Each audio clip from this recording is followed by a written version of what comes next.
Anne Frank, bottom of page 89. Thursday, March 25th, 1943. Dearest Kitty, Mother, Father, Margot, and I were sitting quite pleasantly together last night when Peter suddenly came in and whispered in Father's ear. I caught the words, a barrel falling over in the warehouse, and someone fiddling with the door. Margot heard it too, but was trying to calm me down. Since I turned white as chalk and was extremely nervous, the three of us waited well, Father and Peter went downstairs. A minute or two later, Miss Van Dam came up from where she'd been listening to the radio and told us that Pym had asked her to turn it off and tiptoe upstairs. But you know what happens when you're trying to be quiet. The old stairs creaked twice as loud. 5 minutes later, Peter and Pym, the color drained from their faces, appeared again to relay their experience.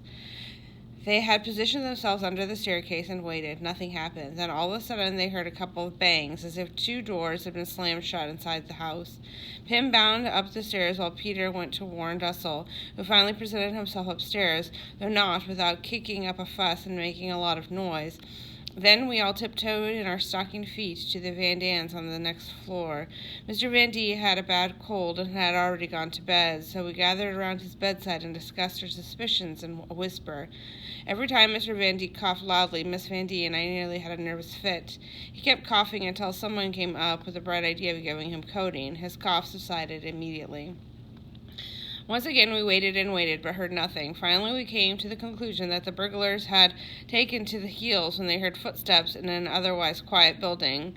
The problem now was that the chairs in the private office were neatly grouped around the radio, which was turned to England. If the burglars had forced the door and the air raid wardens were to notice it and call the police, there could be very serious repercussions. So Mr. Van Dam got up, pulled on his coat and pants, put on his hat, and cautiously Father down the stairs, with Peter armed with a heavy hammer to be on the safe side, right behind him. The ladies, including Margot and me, waited in suspense until the men returned 5 minutes later and reported that there was no sign of any activity in the building.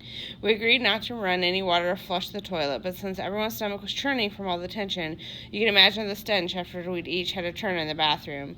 Incidents like these are always accompanied by other disasters, and this was no exception. Number 1, the West Tower bells stopped chiming, and I'd always found them so comforting. Number 2, Mr. Voskill left early last night, and we're not sure if he'd given Bep the key, and she forgot to lock the door.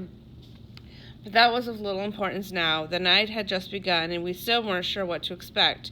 We were somewhat reassured by the fact that between 8:15, when the burglar had first entered the building and put our lives in jeopardy, and 10:30, we hadn't heard a sound. The more we thought about it, the less likely it seemed like that a burglar would have forced the door so early in the evening, when there were still people out on the streets. Besides that, it occurred to us that the warehouse manager at the keg company next door might still have been at work. Well, with the excitement and the thin walls, it's easy to mistake the sounds. Besides, your imagination often plays tricks on you in the moments of danger. So we went to bed, though not to sleep. Father and Mother and Mr. Dussel were awake most of the night, and I'm not exaggerating when I say that I hardly got a wink of sleep. This morning the men went downstairs to see if the outside door was still locked, but all was well. Of course we gave the entire office staff a blow-by-blow account of the incident, which had been far from pleasant. It's much easier to laugh at these kinds of things after they've happened, and Bep was the only one who took us seriously. Yours, Anne. P.S. This morning the toilet was clogged, and Father had to stick in a log wooden pole and fish out several pounds of excrement and strawberry recipes, which is what we use for toilet paper these days. Afterward, we burned the pole. Saturday, March 27, 1943. Dearest Kitty, we finished our shorthand courses and are now working on improving our speed. Aren't we smart? Let me tell you more about my time killers. This is what I call my courses because all we ever do is try to make the days go by as quickly as possible, so we're that much closer to the end of our time here. I adore mythology, especially the Greek and Roman gods. Everyone here thinks my interest is just a passing fancy, since they've never heard of a teenager with an appreciation of mythology. Well then, I guess I'm the first. Mr. Van Dam has a cold, or rather, he has a scratchy throat, but he's making an enormous to-do over it. He gargles with chamomile tea, coats the roof of his mouth with a tincture of myrrh, and rubs melatonin over his chest, nose, gums, and tongue. And to top it off, he's in a foul mood. Router, some German bigwig recently gave a speech. All Jews must be out of German-occupied territories before July 1st. The province of Utrecht will be cleaned of Jews as if they were cockroaches between April 1st and May 1st, and the province of North and South Holland between May 1st and June 1st. These poor people are being shipped off to filthy slaughterhouses like a herd of sick and neglected cattle. But I'll say no more on the subject. My own thoughts give me nightmares. One good piece of news is that the labor exchange was set on fire in an act of sabotage. A few days later, the county clerk's office also went up in flames. Men posing as German police bound and gagged the guards and managed to destroy some important documents. Yours, Anne. Thursday, April 1st, 1943. Dearest Kitty, I'm not really in the mood for pranks. See the date. On the contrary, today I can safely quote the saying, misfortunes never come singly. First, Mr. Kleiman, our merry sunshine, and another bout of gastrointestinal hemorrhaging yesterday, and will have to stay in bed for at least 3 weeks. I should tell you that his stomach has been bothering him quite a bit, and there's no cure. Second, Bep has the flu.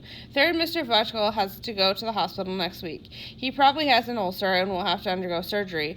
Fourth, the managers of Pumps and Industries came from Frankfurt to discuss the new Optech deliveries. Father had gone over the important points with Mr. Kleiman, and there wasn't enough time to give Mr. Kluman a thorough briefing.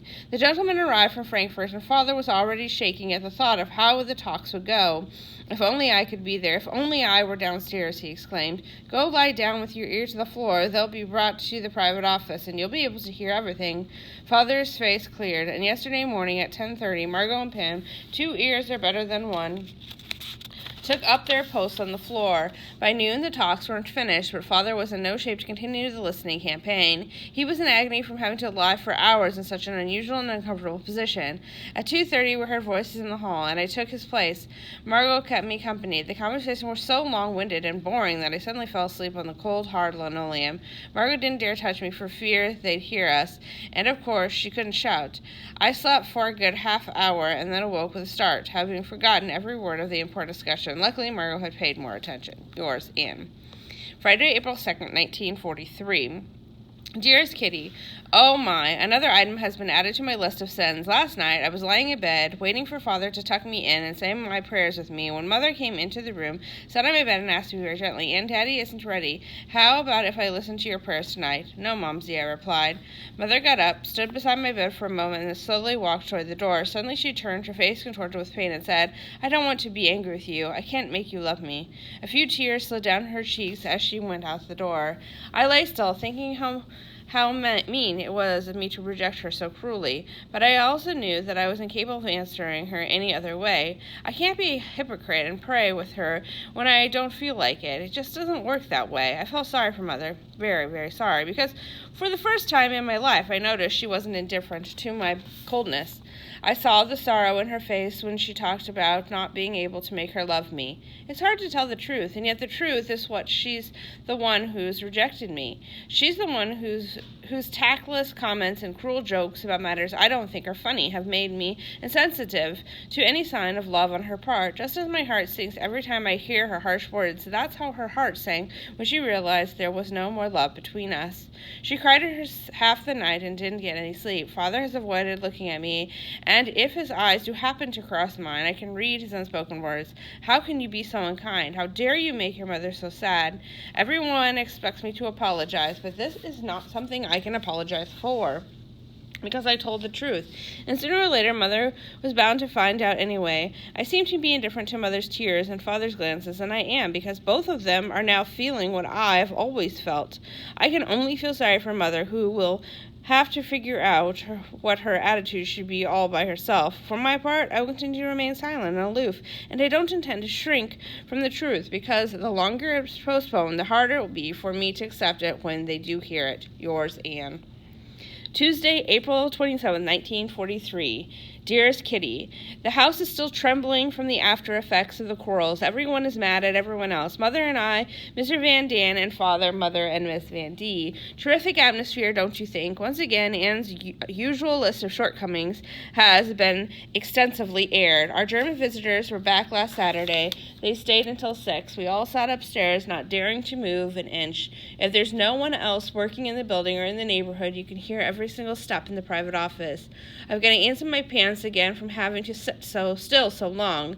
Mr. Voskuhl has been hospitalized, but Mr. Kleiman's back at the office. His stomach stopped bleeding sooner than it normally does. He told us that the county clerk's office took an extra beating because the firemen flooded the entire building instead of just putting out the fire. That does my heart good. The Carlton Hotel has been destroyed. 2 British planes loaded with firebombs landed right on top of the German Officers' Club. The entire corner of Estraat and Single has gone up in flames. The number of airstrikes on German cities is increasing daily.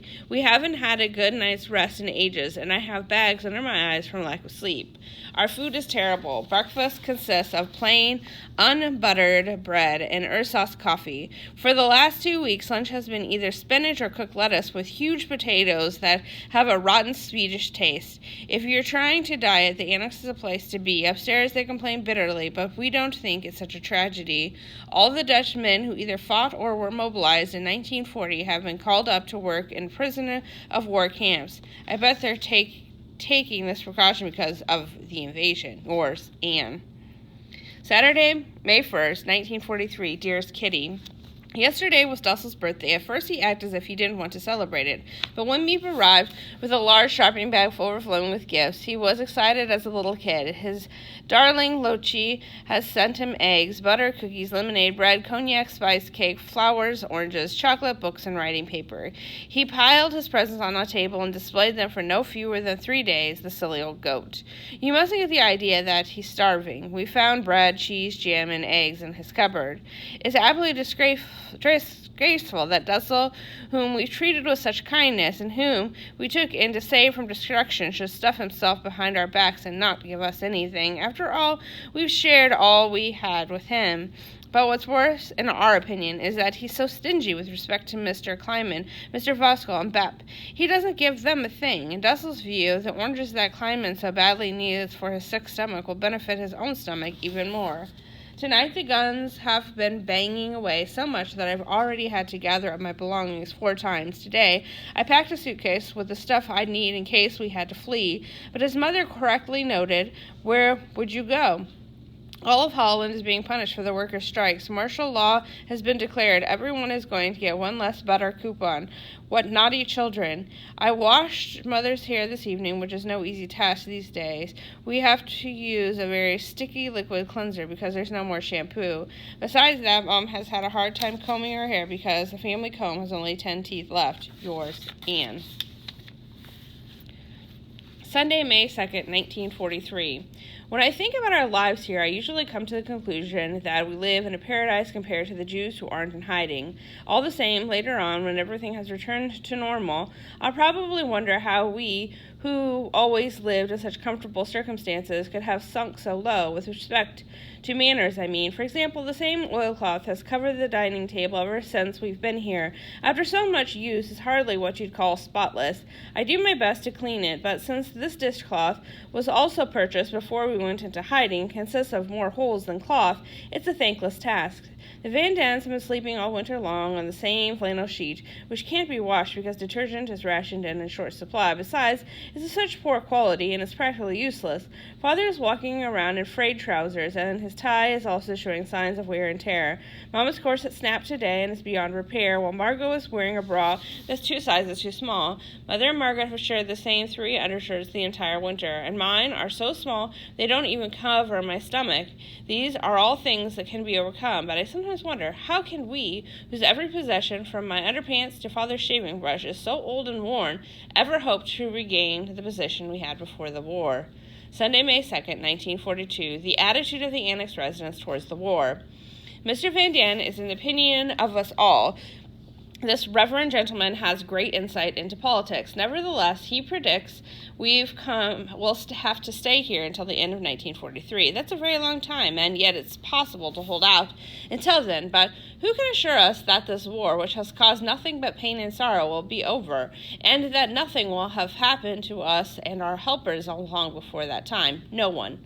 That's why each and every day is filled with tension. Expectation and hope generate tension, as does fear. For example, when we hear a noise outside the house, when the guns go off, or when we read new proclamations in the paper, since we're afraid our helpers might be forced to go into hiding themselves sometime. These days, everyone is talking about having to hide. We don't know how many people are actually in hiding, of course. The number is relatively small compared to the general population, but later on, we'll no doubt be astonished at how many good people in Holland were willing to take Jews and Christians with or without money into their homes.